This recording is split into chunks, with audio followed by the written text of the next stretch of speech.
Ya, ya, ya, ya, ya, ya. Wala pa, picture.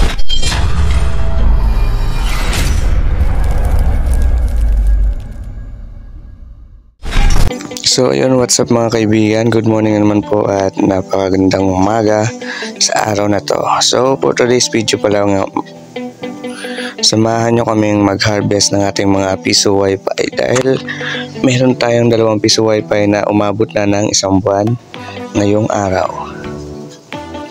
Pagdating nga namin sa area, agad namin pinuntahan itong isang piso wifi namin sa barangay ng Santa Teresa, which is ito sa tabing kalsada lang. Ayan, sobrang lapit, accessible. So anyways, pagdating namin sa area, agad namin binuksan yung isang piso wifi. Dito pala is nilagay namin siya sa porsyentuhan sa may-ari ng bahay. So ayan nga, pagdating namin sa area, binuksan na nga namin at atin na rin siyang binilang. Pasok na namin sa loob. Yan, pagdating nga namin sa loob is binuhos namin yung ating mga barya para bilangin. So kapag baka magtataka kayo kung bakit mayroong mga papel dyan, which is yung may-ari kasi ng bahay is chewin namin. So ang ginagawa niya, binubuksan niya minsan para magpalit ng barya kasi dito sa lugar namin is palagi nagkakaubusan ng mga coins. Kaya kapag naubusan ng coins ang kanyang tindahan, dyan din siya mismo nagpapapalit ng mga coins. So anyway, so kung napapansin nyo is kunti lang talaga yung coins dito sa lugar na to at sobrang dami kasi mga piso wifi dito na dikit-dikit, pero thankful pa rin kahit dikit-dikit sila is meron pa rin tayong kita. Yan, sa sobrang tagal nga na pagbibilang ay tinulungan din tayo ng ating kasama na si KVC. So tuloy-tuloy lang pagbibilang hanggang sa matapos yung ating coins. Ayan, anyways, hindi nga ganun talaga kalakihan yung mga kita sa mga piso wifi. Meron kalakihan, meron talagang mahina ang mga income. Dito bale sa unang piso wifi natin pinuntahan is umabot lamang siya ng mahigit 2,000 or exactly 2,200. Ang negosyo talaga ay isang sugal. Hindi porket nag-invest ka na is kikita ka na talaga. Sa negosyo, mayroon talagang ups and down. Minsan malulugi ka, minsan kikita ka. Kaya hindi porket nagpakabit tayo ng piso wifi is kikita na agad tayo. Hindi porket nag-start na tayo ng negosyo is kikita na agad tayo. Kailangan nating aralin yung isang bagay bago natin siya pasukin para hindi tayo malugi. And then kapag nalugi man tayo sa unang pagkakataon is normal lang yan kasi nga sa bawat pagkalugi, sa bawat pagkakamali, sa bawat problema, doon tayo lagi natututo. After nga namin pumunta sa lugar na yon, dito naman tayo sa pangalawang piso wifi nating kinabitan. Anyways, baka nagtataka kayo ba't dumiretso na lang kami sa loob kasi napasok na namin yan kanina at sinabi ko nakalimutan namin mag-video. Dito pala sa isang piso wifi natin is mahina din talaga yung income ng ating piso wifi. Kaya nang sabi ko kanina, hindi pare-parehas yung income sa ating mga piso wifi. Meron talagang malaking kita, meron talagang maliit na kita. Depende talaga yan sa lugar at lakas ng ating mga signal. May mga lugar talaga na kahit sabihin mong malakas na signal, wala pa rin income kasi nga tigriwi talaga sa araw na ito o sa panahon ngayon.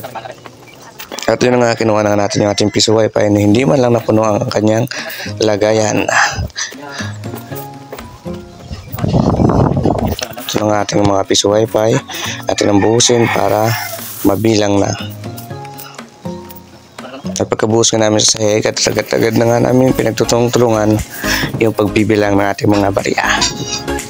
Anyway, sa bahay pala na to is bahay lang po siya at wala po siyang tindahan. Pag-isipan po namin yung lagyan dito ng piso wifi kasi sa lugar na to is dead spot area or wala talaga signal yung kahit anong SIM card sa anumang telepono o sa anumang cellphone. Ayan, habang nagbibilang nga kami, may ilan na rin lumapit para tumulong na magbilang.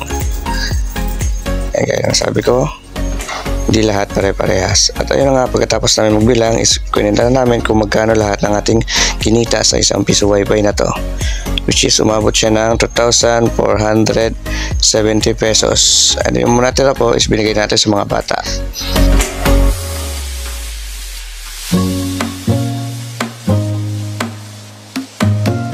Kinagabihan nga may nag-text sa akin, which is yung piso wifi daw nila is sira or hindi na siya mahulugan ng barya.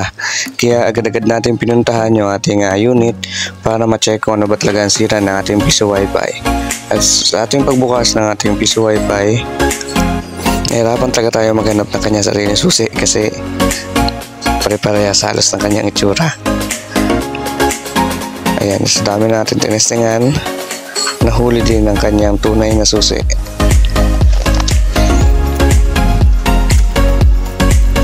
So ayan, medyo mahirap dahil maraming susi.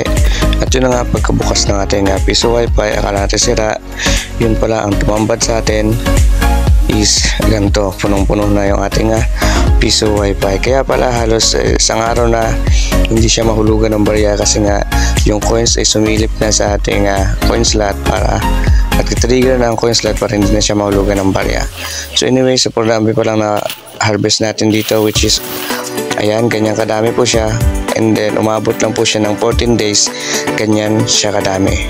And then pagkatapos natin sa pagbibilang, umabot po ang ating in-harvest, which is 4,700 po, which is for 14 days lang. Ayan, napakatindi talaga sa lugar na to.